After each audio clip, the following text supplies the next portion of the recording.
Good morning students. आज हिंदी में हम लोग चैप्टर 6 जो मैं नहीं बन सका का बैक एक्सरसाइज है ना के बारे में देखेंगे। अभ्यास पाठ से जो प्रश्न उत्तर था बच्चों उसको मैं आप लोगों को नोटबुक में सेंड कर चुका हूँ। ये जो पाठ से आगे जो क्वेश्चन दिया हुआ है बुक में उसके लिए मैं आप लोगों का वीडियो बनाया हूँ। तो देखिए पाठ से जो आगे है उसमें क्या कहा गया है। ठीक है बच्चों, पाठ में एक स्थान पर लेखक कहते हैं कि मास्टर जी बिना चुर्रेट बोले ही हम लोगों को मुर्गा बनाया करते थे। आपको भी कभी शरारत करने पर सजा मिली होगी, जरूर मिली होगी। साथियों से चर्चा कर अपने अपने अनुभवों को लिखिए। तो बच्चों ये आप लोगों का वर्क है। क्यों? क्योंकि आप लोगों को कभी ना कभी कोई सज़ा मिली होगी या कोई पनिशमेंट के रूप में कोई टीचर आपको डांट किए होंगे, डांट लगाए होंगे। तो उसको आपको जो है क्या हो सकता है उसके बारे में आप जो है लिखिएगा।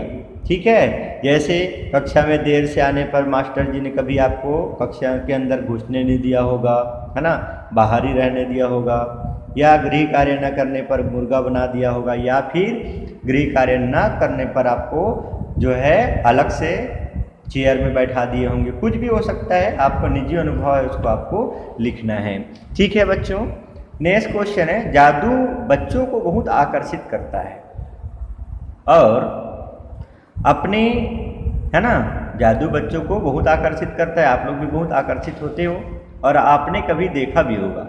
जादू और जादूगर के बारे में आप अपनी समझ, अनुभव और अभिभावकों से, अपने पेरेंट्स से बातचीत करके लिखना है आपको। किसके बारे में? जादुई के बारे में। ठीक है बच्चों, मैं कुछ आप लोगों को उसका क्लू बता देता हूँ। ठीक है, कई बार जादूगर लड़की को हवा में उड़ा देते हैं, है ना। एक बार जादूगर ने तो किसी लड़के के गले के आर पार तलवार कर दी थी, किंतु यह सब सत्य नहीं है, मात्र हाथ की सफाई और आंखों का धोखा है। इस प्रकार से आप अपना अनुभव क्या है, वाकई में क्या जादूगर जो करते हैं वो सही होते हैं या हाथ की सफाई है, इसको आप अपने अनुभव से और अपने पेरेंट्स को पूछ करके है ना इसको लिखोगे। ठीक है, नेक्स्ट क्वेश्चन है धूम्रपान स्वास्थ्य के लिए सदैव हानिकारक है। यदि हानिकारक है तो कैसे?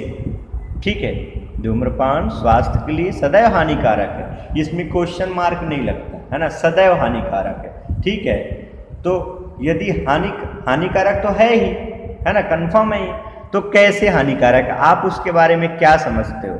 इसके दुष्प्रभावों के बारे में कक्षा में चर्चा कर, है ना, एक विस्तृत आलेख तैयार करना है। मतलब इसके बारे में आपको एक निबंध टाइप का एक आलेख लिखना है या फिर एक पैराग्राफ लिखना है बच्चों। ठीक है, तो क्या हो सकता है? धूम्रपान स्वास्थ्य के लिए हानिकारक है, इससे क्या क्या होता है? टीबी, कैंसर, उसमें लिखा भी रहता है धूम्रपान में, है ना, कि धूम्रपान स्वास्थ्य के लिए हानिकारक है ना, ये कैंसर का भी कारण हो सकता है। तो इससे टीबी, कैंसर जैसी भयानक बीमारी होती है। धूम्रपान से कई प्रकार की बीमारी होती है, अतः व्यक्ति की मृत्यु भी हो जाती है। ठीक है बच्चों, तो इसको आप लोग अपने वे में, अपनी हैंडराइटिंग में और अपने विचार को व्यक्त करके जरूर लिखिएगा। नेक्स्ट क्वेश्चन है छमाही परीक्षा में लेखक फेल होता है और आगे चलकर डॉक्टर बनता है। आप फेल होने को कैसे समझते हैं?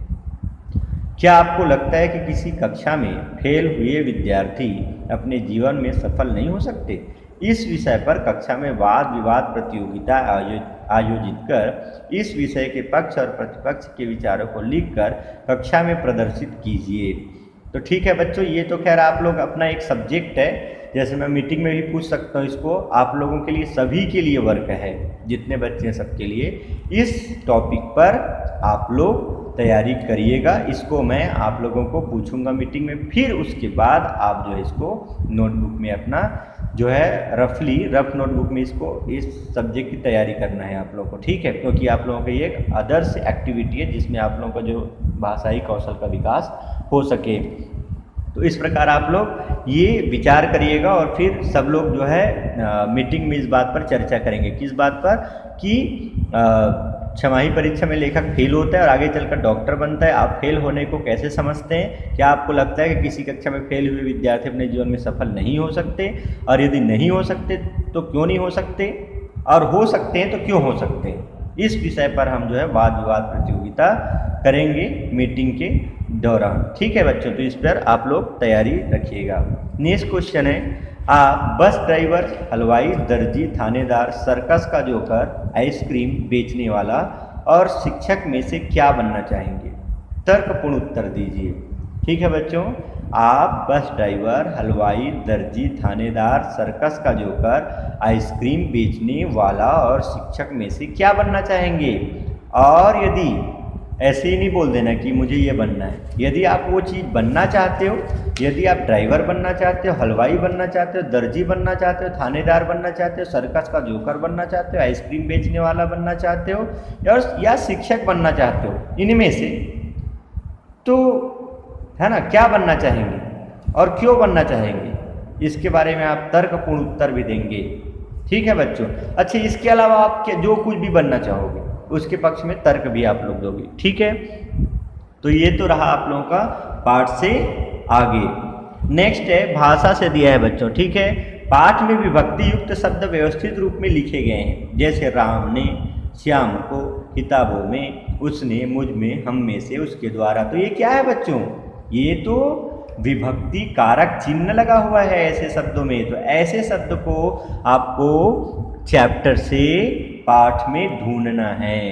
तो आप लोग बोलोगे कि हमारे पास बुक नहीं है सर, है ना, तो मैं आप लोगों को इसका जो चैप्टर का बुक है उसको जो है फोटो क्लिक करके भेज दूंगा, फिर आपको ढूंढना है। ठीक है, तो इसमें क्या है, कौन से शब्द को ढूंढना जिसमें विभक्ति चिन्ह लगे हों, जैसे कर्ता ने कर्म को करण से के द्वारा, संप्रदान के लिए, अपदान से अलग होने पर, संबंध का के की, अधिकरण में पर, संबोधन हे अरे हो। ऐसे जो जैसे देखिए राम ने, कर्ता ने, श्याम को, है ना, किताबों में, तो उसने, मुझ में, या जिसमें कर्ता चिन्ह युक्त जो विभक्ति युक्त जो शब्द हैं, ऐसे जो शब्द हैं उसको आपको ढूंढ करके लिखना है। नेक्स्ट, यदि विभक्ति चिन्ह संज्ञा शब्द के साथ आते हैं तो उन्हें संज्ञा शब्द से अलग लिखते हैं। ठीक है, जैसे लेखक ने, तो लेखक यहाँ पर क्या है बच्चों? संज्ञा है। ठीक है बच्चों, संज्ञा, और ने है क्या है? विभक्ति चिन्ह। आते हैं संज्ञा के साथ तो उन्हें अलग लिखते, जैसे लेखक ने एक साथ नहीं लिख सकते, अलग लिखेंगे। व्यक्ति से, मैनेजर से, गेटकीपर पर, गेटकीपर का, तो गेटकीपर यहाँ पर संज्ञा होगी, शब्द हो गया, और का जो है विभक्ति हो गया, इसलिए इसको अलग लिखे हैं। सर्वनाम शब्दों के साथ विभक्ति चिन्ह को मिलाकर लिखा जाता है, लेकिन किसको लिखा जाता है? सर्वनाम, संज्ञा शब्दों के साथ अलग लिखते हैं। अलग, यदि संज्ञा शब्दों के साथ विभक्ति चिन्ह आ जाए तो अलग लिखते हैं, लेकिन सर्वनाम शब्दों के साथ विभक्ति चिन्ह को क्या करते हैं? मिला करके लिखते, एक साथ लिखते हैं। जैसे उसने, उस क्या है ना, जो शब्द संज्ञा के स्थान पर प्रयोग किए जाते हैं उन्हें सर्वनाम कहते हैं। तो उस किसी के बारे में बोल रहे हैं, और नहीं विभक्ति चिन्ह, उसने एक साथ लिखें, मुझ में एक साथ, मैंने, आपने। इस प्रकार से जो याद रखने बच्चों, विभक्ति चिन्ह यदि संज्ञा के साथ आते हैं तो अलग लिखे जाते हैं, और सर्वनाम शब्द के साथ यदि विभक्ति चिन्ह लिखे जाते हैं तो अलग। सर्वनाम शब्द के साथ यदि विभक्ति चिन्ह को क्या करते हैं? आए तो उन्हें मिला करके लिखते हैं, और संज्ञा शब्द के साथ अलग लिखते हैं। ठीक है बच्चों, यदि सर्वनाम शब्दों के बाद दो विभक्ति चिन्ह आते हैं तो पहला मिलाकर और दूसरा अलग कर प्रयुक्त होता है। दो आ गए तो पहले को मिलाना है और दूसरा को अलग लिखते हैं। जैसे मेरे द्वारा, मेरे द्वारा, हम में से, हम में से, हम तो है, में, हम में एक लिखें और से को अलग लिख दें। आप में को एक साथ लिखें और से को अलग से, तो आप में से, उसके लिए, आदि। पाठ में आए उपर्युक्त विभक्ति चिन्हों के आधार पर तीनों प्रकार के वाक्य प्रयोग को छांट करके लिखना है। ठीक है, तो जैसे क्या हो सकता है, इस प्रकार से जो एग्जाम्पल और अन्य दिए हुए हैं चैप्टर में, उसे आप लोगों को क्या करना है? सर्च करना है बच्चों। ठीक है, नेक्स्ट यह है, निम्नलिखित वाक्यों को ध्यान से पढ़िए।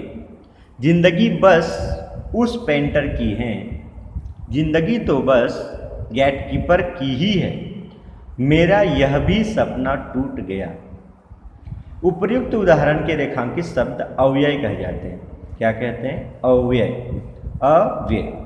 ये शब्द अपनी बात पर जोर देने के लिए किए जाते हैं। ऐसे शब्द जिनमें लिंग, वचन, कारक आदि के कारण कोई परिवर्तन नहीं होता, उन्हें क्या कहते हैं? अव्यय, जिसका खर्च नहीं होता, है ना। लिंग, विभक्ति, वचन में भी कोई परिवर्तन नहीं होता है ना। सभी जगह वो क्या है? वैसे ही प्रयोग किए जाते हैं। उन्हें अव्यय या अविकारी शब्द कहते हैं, जिसमें कोई विकार उत्पन्न न हो। ये शब्द सदैव अपरिवर्तित रहते हैं। पाठ में प्रयुक्त ऐसे अव्यय युक्त वाक्यों को पहचान कर कि आपको लिखना है। ठीक है, जैसे उपर्युक्त उदाहरणों में बुक में दिया हुआ है भी, तो भी, बस अव्यय शब्द हैं जिनके रूप कभी नहीं बदलते। ये शब्द अपनी बात पर जोर देने के लिए प्रयोग किए जाते हैं। तो ऐसे और हैं अनेक जो चेंज नहीं होते हैं। किसके अनुसार से? लिंग, विभक्ति, वचन के अनुसार से। उसको भी आप लोगों को क्या करना है? सर्च करना है पाठ के आधार पर। ठीक है बच्चों, नेक्स्ट दिया है डॉक्टरों, पहलवानों, बच्चे, घंटे, बेटे, लड़कों, लड़कियां, जातियां, रास्तों आदि बहुवचन शब्द हैं। अर्थात शब्द के जिस रूप से एक से अधिक पदार्थ हो या व्यक्तियों का बोध होता है उन्हें बहुवचन कहते हैं, वहाँ बहुवचन होता है। प्रस्तुत पाठ में से ऐसे शब्दों को चुनकर लिखिए जिनका प्रयोग बहुवचन में हुआ है। इसके नियम पर शिक्षक से बात कीजिए तथा निम्नलिखित शब्दों को बहुवचन में बदलिए। ठीक है बच्चों, तो शिक्षक से बात कीजिए बोले हैं, तो इसके लिए मैं आप लोगों को ऑलरेडी पहले से ही ग्रामर में, है ना, शब्दों को एक वचन और बहुवचन बनाने के नियम ग्रामर में मैं आप लोगों को भेज चुका हूँ। उसको आप लोग अच्छे से ध्यान से पढ़िएगा, समझिएगा, और समझ में नहीं आता है तो उसको मीटिंग में मेरे से पूछिएगा। ठीक है, और समझने का प्रयास करिएगा। व्यक्ति, निम्नलिखित शब्दों को बहुवचन में बदलिए। दिया है व्यक्ति, दिया है बच्चों, तो व्यक्ति क्या है? एक वचन में, उसका क्या हो जाएगा? बहुवचन, व्यक्तियों। मैं का क्या हो जाएगा? हम। मैं एक वचन के लिए अपने लिए यूज करते हैं ना, और हम बोल दिए तो उसमें बहुवचन आ गया। गांव, गांव का गाँव। नौजवान, नौजवानों। मेरा, हमारा, है ना। उसी प्रकार धंधा दिया है तो धंधा का धंधो हो जाएगा। ठीक है, निम्नलिखित मुहावरों का पाठ में प्रयोग हुआ है। निम्नलिखित मुहावरों का पाठ में प्रयोग हुआ है। चौपट होना, चटनी बनाना, सीकिया काठी, घावों पर मलहम लेप करना, पैसा फेंकना, झापट रसीद करना, सपना टूटना। मुहावरे भाषा को सुदृढ़, गतिशील और रुचिकर बनाते हैं। मोटे तौर पर हम कह सकते हैं कि जिस सुगठित शब्द समूह से लक्षणाजन्य और कभी कभी व्यंजनाजन्य कुछ विशिष्ट अर्थ निकलते हैं। लक्षणाजन्य मीन्स जो लक्षण स्पष्ट करे, और व्यंजनाजन्य मीन्स कुछ उसमें विलक्षण प्रतीत हो। कभी कभी व्यंजनाजन्य, है ना, कुछ विशिष्ट अर्थ निकलते हैं तो उन्हें मुहावरा कहते हैं। कई बार यह व्यंग्यात्मक भी होते हैं। पाठ में प्रयुक्त अन्य मुहावरों को ढूंढकर लिखिए और स्वयं से नए वाक्य निर्माण कर उनका प्रयोग कीजिए। ठीक है, तो इस प्रकार से आप लोगों को जो इसका दिया है बच्चों मुहावरे का, है ना, उसके बारे में मैं आप लोगों को ये जो मुहावरे का प्रयोग है, वाक्य मुहावरे हैं और उसका वाक्य प्रयोग नोटबुक में सेंड करूंगा। बाकी आप लोगों को इसको पार्ट से और पार्ट से आगे जो दिया हुआ है एक्टिविटी वर्क, उसके आप लोगों को क्या करना है, जो है स्वयं सर्च करना है। ठीक है बच्चों, निम्नलिखित वाक्यों में रिक्त स्थानों की पूर्ति कोष्ठक में दिए गए शब्दों से उचित शब्द छांट करके करना है। तो उचित शब्द छांट करके चलिए आप लोग को मैं हिंदी में पढ़ रहा हूँ, आप लोग बताइएगा। मेरे गांव में डैश लगा है, मेला मैला। क्या हो जाएगा बच्चों? क्या लगते हैं? मेला लगते हैं। तो चलिए वहाँ पर मेला लिखना है आप लोगों को। ठीक है, तो आप लोगों के पास अभी बुक नहीं है, इसको मैं आप लोगों का नोटबुक वर्क में रिटर्न रूप में सेंड कर दूंगा। ओके बच्चों, ठीक है। योग्यता विस्तार में यहाँ दिया हुआ है। पाठ में बहुत सारे पेशे या वृत्ति का वर्णन किया गया है। आपके मन में भी कुछ न कुछ बनने के विचार आते होंगे। आप क्या बनना चाहते हैं और क्यों? अपने विचार लिखकर कक्षा में सुनाएं। तो कक्षा में तो नहीं सुनाओगे, मीटिंग में ज़रूर सुनाओगे, ठीक है। मैं आप लोगों को सुनूंगा क्या बनना चाहते हो और क्यों। व्यंग विद्या क्या होती है, वह साहित्य की अन्य विद्याओं से कैसे भिन्न और मज़ेदार होती हैं, शिक्षक व सहपाठियों से इस विषय पर बातचीत कर लिखिए और पुस्तकालय में व्यंग्य रचनाओं को खोजकर पढ़िए और कक्षा में सुनाइए। तो व्यंग्य विद्या क्या होती है ये आप लोग विचार करके बताइएगा, फिर यदि आप लोगों को नहीं आएगा तो फिर हम मीटिंग में आप लोगों को बताएंगे। लेखक के पिता और हेडमास्टर साहब के व्यवहार में क्या समानता आपको देखने को मिलती है, आप अपने हेडमास्टर से क्या अपेक्षा रखते हैं, साथियों से बातचीत कर लिख कर कक्षा में प्रस्तुत कीजिए। जो भी आप लोगों का वर्क है विचार करिएगा, ठीक है। यदि आपको किसी विद्यालय का हेडमास्टर बना दिया जाए तो आप विद्यालय में क्या क्या सुधार करेंगे, है ना, जरा थोड़ा सोच के देखना कि आप बन गए, मान के चलो, है ना, तो आप क्या क्या करोगे विद्यालय में, है ना, इस बारे में संक्षेप में अपना विचार भी व्यक्त करना है। ठीक है बच्चों, और किसी प्रकार से कुछ डाउट होने पर आप लोग मीटिंग में पूछ सकते हो। ओके।